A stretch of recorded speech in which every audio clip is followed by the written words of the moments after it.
Pak Ustaz, mana yang lebih afdal? Tadarus Al-Quran secara berkumpulan dengan ketetapan satu juz seorang, atau kita baca Al-Quran itu ukut kesinambungan makna dalam Al-Quran? Hadirin dan hadirat, kata para ulama, jika Al-Quran itu kita baca dan kita pula faham, adalah sangat baik bila kita baca itu perenggan demi perenggan sehingga selesai jalan ceritanya. Sehingga selesai jalan ceritanya. Juzuk demi juzuk itu bukan menyatakan pembahagian juzuk itu selesai cerita yang Allah ingin ceritakan secara berkesinambungan. Tidak. Coba lihat dalam surat Al-Kahfi.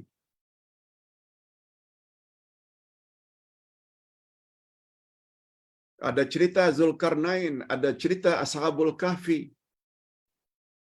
Ada cerita tentang dua adik-beradik, satu kaya, satu miskin, satu beriman, satu kafir. Bagi ustaz, yang paling baik itu bila kita baca Al-Quran mengikut kronologis atau kesinambungan cerita yang ada di dalamnya. Namun demikian, tidak dinafikan. Andai kata kita baca satu juzuk sehari, berhenti setiap sekian puluh ayat, padahal jalan ceritanya tidak habis, pun tetap dapat pahala dan ganjarannya dari sisi Allah. Cuma yang ditanya tadi, mana yang lebih afdal? Yang lebih afdal adalah lebih baik kalau kita baca ayat-ayat Quran itu, kita berhenti pada bahagian akhir dari kesinambungan ceritanya. Wallahu a'lam. Tapi tentu saja tidak semua yang mampu berbuat demikian. Ala kulli hal, pokoknya tadarus sangat digalakkan, tak kira bagaimanapun caranya. Wallahu a'lam. Pak Ustaz, bolehkah saya makan di restoran makanan yang halal, tetapi dalam restoran itu juga dijual alkohol? Mohon pencerahan Pak Ustaz. Hadirin dan hadirat serta para pemirsa yang saya hormati. Bila kita makan makanan yang halal di tempat-tempat atau di restoran-restoran yang bersih daripada menjual perkara-perkara yang diharamkan oleh Allah seperti alkohol, itu adalah yang terbaik. Itu adalah yang terbaik. Tapi tidak pula sampai mendatangkan hukum haram makan makanan yang halal, tapi di kedai itu, di restoran itu juga menjual alkohol atau arak.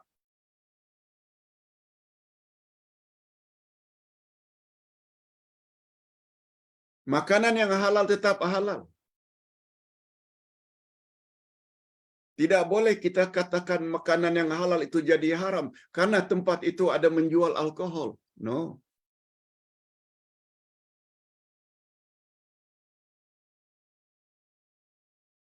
Berapa banyak kita beli barangan-barangan kita di supermarket? Umumnya supermarket menjual alkohol, walaupun sembunyi-sembunyi, walaupun ada khas tempatnya khas, walaupun dagingnya ada tempat daging yang tidak halal. Tapi barang-barangan yang kita makan, yang kita beli di sana, Yang halal belaka tetap halal. Tidak halal itu menjadi rosak karena tempat itu ada benda-benda yang haram dijual. Wallahu a'lam.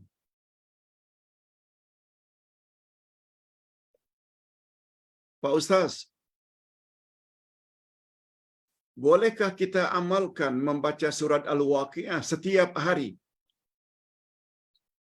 atau setiap malam sebagai amalan penarik rezeki dan mempermudah urusan?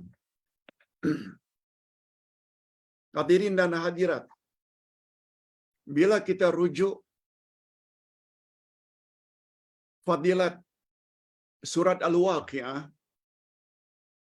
dia terbagi dua. Ingat, surat Al-Waqiah, fadilatnya, keistimewaannya terbagi dua. Ada hadis yang sahih, kata ulama hadis termasuk Syekh Nasruddin Albani, dan ada pula hadis yang dhaif sampai ke peringkat mungkar.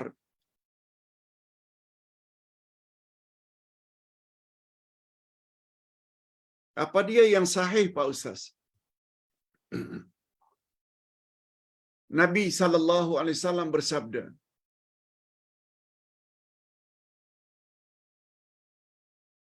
"Syayyabatni Hudun wal waqi'ah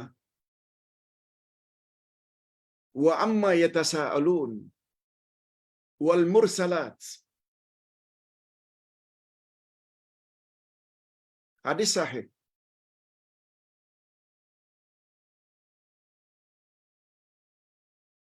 Apa maknanya syayyabatni? Mengapa Ustaz pegang janggut? Rambutku dan janggutku menjadi putih. Maknanya, aku ini nampak tua. Syayyabatni. Siapa yang menyebabkan? Apa yang menyebabkan baginda putih janggutnya, putih rambutnya, beruban? Penyebabnya adalah Hud, Al-Waqi'ah, amma yatasaalun, dan lain-lain. Dalam satu hadis dikatakan Hud wa akhawatuha. Surat Hud dan rakan-rakannya. Hud di sini maksudnya, kata ulama tafsir, ayat yang ke 112 dari surat Hud yang berbunyi, "Fastaqim kama umirta." Hendaklah kamu istiqamah terhadap apa yang Allah perintahkan. Semua kita tahu makna istiqamah, konsisten. Buat apa yang Allah suruh, konsisten menjauhi apa yang Allah larang. Itu istiqamah. Kata Nabi, ayat itu membuat aku banyak fikir. Segala-gala dalam seharian ini, itu yang aku fikir. Mana yang Allah suruh supaya aku buat. Mana yang Allah larang supaya aku senantiasa jauhi. Itu dalam surat Uhud. Dan surat Al-Waqi'ah pula, Allah Subhanahu wa ta'ala banyak sebut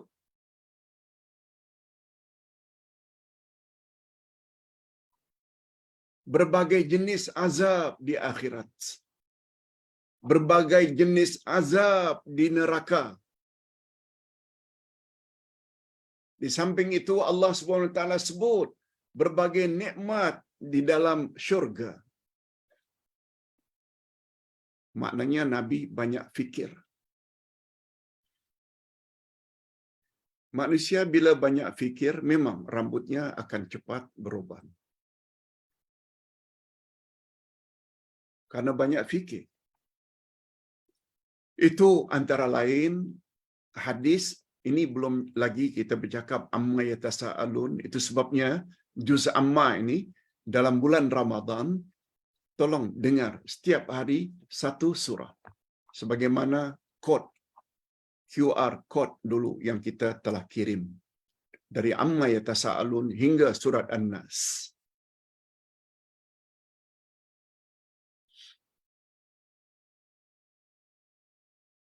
Betul tak orang apabila banyak ingat mati, ingat akhirat, membuat dia senantiasa dalam kontrol. Tak akan buat perkara yang tak senonoh. Malah bersungguh-sungguh akan buat perkara yang boleh mendatangkan keredaan Allah. Mudah-mudahan kita diberi oleh Allah kekuatan untuk itu, khasnya dalam bulan Ramadan yang akan kita jumpai esok insya-Allah. Apalagi Nabi bersabda, ciri-ciri orang yang bijak dari kalangan orang beriman yang bijak, banyak ingat mati dan senantiasa memperbaik bekal untuk akhirat.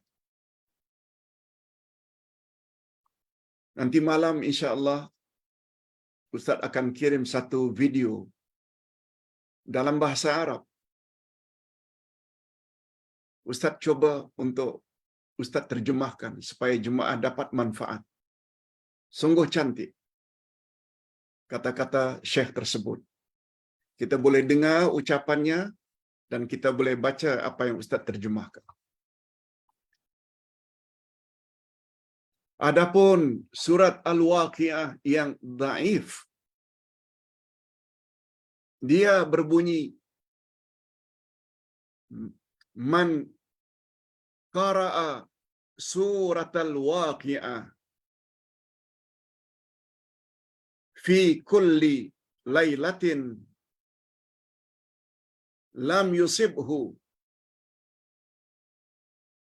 lam tusibhul faqah abada.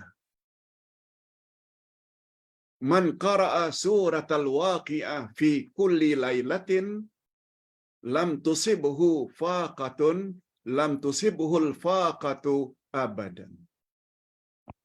Siapa yang membaca surat Al-Waqiah setiap hari atau setiap malam, maka dia tidak akan ditimpa oleh kefakiran abadi selama-lamanya. Ada yang mengatakan hadis ini dhaif, ada yang mengatakan hadis ini mungkar, dan ada yang mengatakan hadis ini palsu.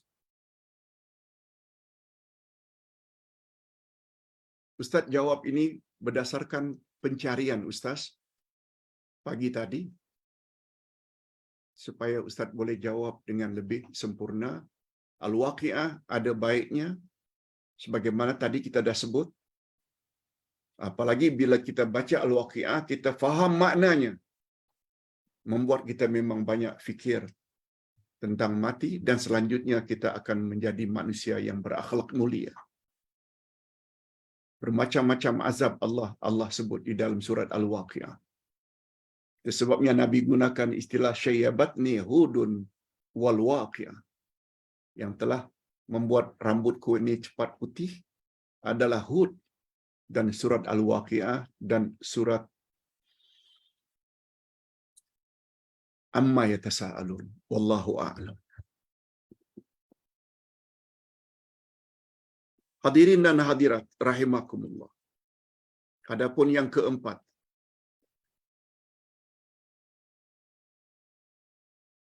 Ustaz, saya biasa salat berjamaah di rumah, salat sunat tarawih bersama dengan 3 orang anak perempuan saya.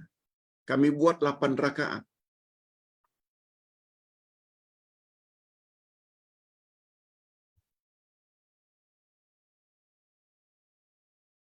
Tetapi untuk mendapat fadilat salat bersama imam sampai habis, salat tarawih, witir, sehingga layak mendapat ganjaran seperti menghidupkan sepanjang malam, setelah selesai 8 rakaat, saya pergi ke masjid, ikut pula imam, salat berjamaah, sampai selesai. Pertanyaannya, Pak Ustaz, mana yang lebih afdal?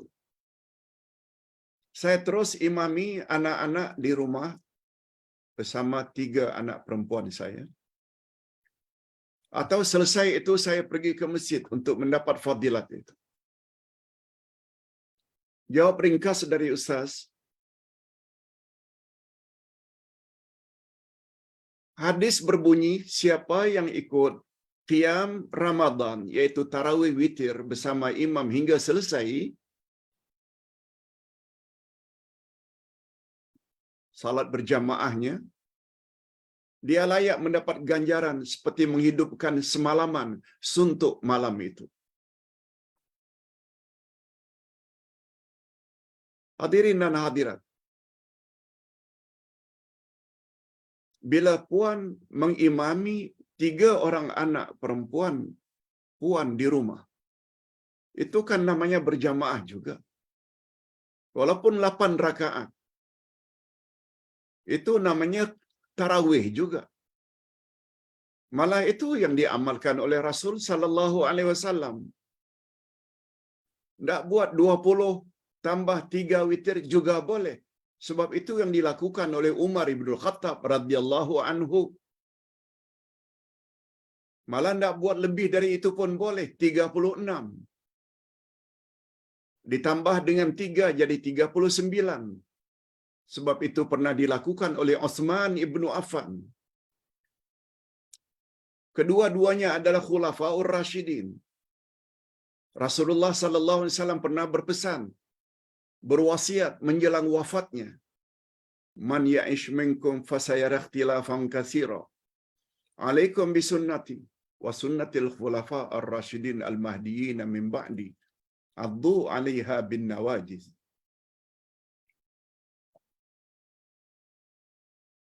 Siapa di antara kamu yang panjang usianya akan banyak lihat perbalahan nanti pada akhir zaman. Kalau kamu ingin selamat, kamu ikut sajalah sunnahku dan sunnah khalifah-khalifah ar-rasyidin sesudahku. Nabi sebut. Dah ikut sunnahku boleh, dah ikut sunnah khulafaur rasyidin boleh. Semua kita tahu Umar dan Utsman itu termasuk khulafaur rasyidin. Umar buat 20 dan 20 dan 3. 20 tarawih dan 3. Boleh ikut? Sebagaimana di Masjidil Haram Mekah dan Masjidil Nabawi Madinah.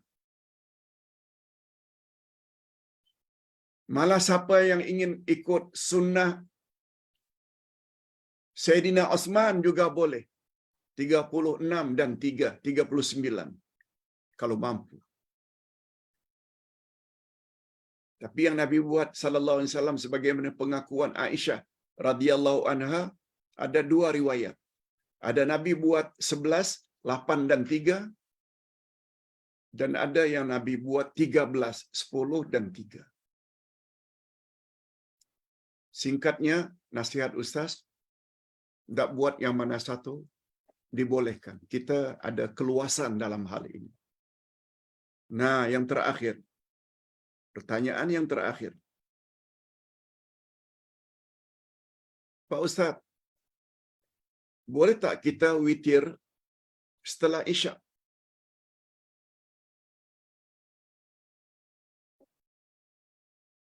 Kepada Ustaz dikirim satu video seorang ustazah. Tak perlulah Ustaz tayangkan di sini. Cuma ustazah tersebut kata boleh. Habis Isya, supaya tidak susah, tidak terasa berat. Habis Isya, boleh wirid atau tidak wirid, kita dalam keadaan duduk. Angkat tangan, niat witir. Boleh 1 rakaat, boleh 3 rakaat, sebagaimana kita jelaskan semalam 2 dan 1 atau 3 sekali. Ustaz atau ustazah tersebut menyebut begitu. Ustaz setuju.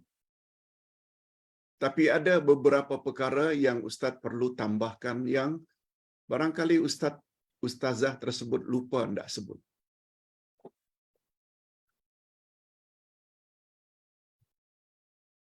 Habis salat Isya, kita hendaklah wirid. Walaupun wirid ringkas, istighfar 3 kali. La ilaha illallah wahdahu la syarika lah, lahul mulku wa lahul hamdu wa huwa ala kulli syai'in qadir. Sekali atau 3 kali. Ini habis Isya ya. Allahumma anta salam wa minka salam. Tabarakta ya dzal jalali wal ikram.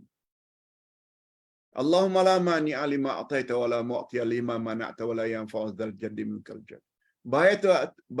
Baca ayatul kursi.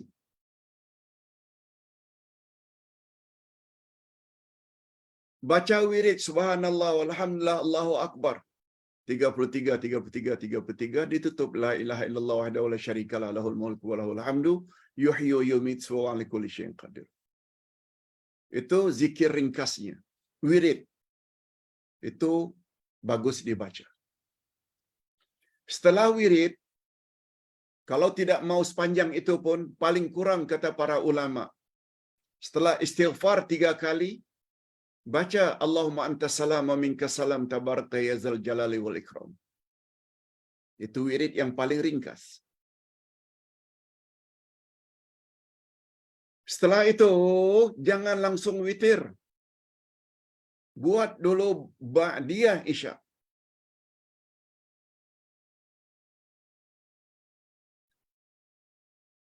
Ba'diyah Isya boleh buat 2 cara. Boleh 2 rakaat, boleh 4 rakaat. Kedua-duanya sahih dari Nabi sallallahu alaihi wasallam. Baru setelah itu angkat tangan untuk witir. Kalau mau buat witir. Kalau rasa berat salat witir dalam keadaan duduk. Witir salat sunat. Salat sunat boleh dilakukan dalam keadaan duduk walaupun kita mampu berdiri. Sebab dia tidak termasuk rukun. Maksud Ustaz, qiyam pada salat sunat hanya sunat, bukan rukun.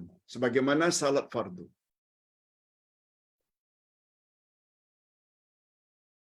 Oleh sebab itu, sebagai tambahan, betul kata Ustaz tersebut,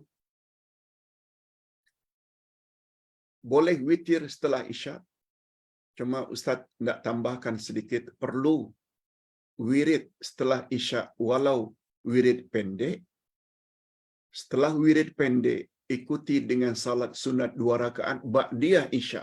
Boleh 4, boleh 2. Itu sebabnya para ulama menyuruh sangat sebelum tarawih ikut imam. Ba'diyah Isya kena buat dulu. Itu rawatib. Dia sunat ab'ad. Ganjarannya sangat besar. Baru kemudian ikut salat tarawih dan selanjutnya witir. Wallahu a'lam.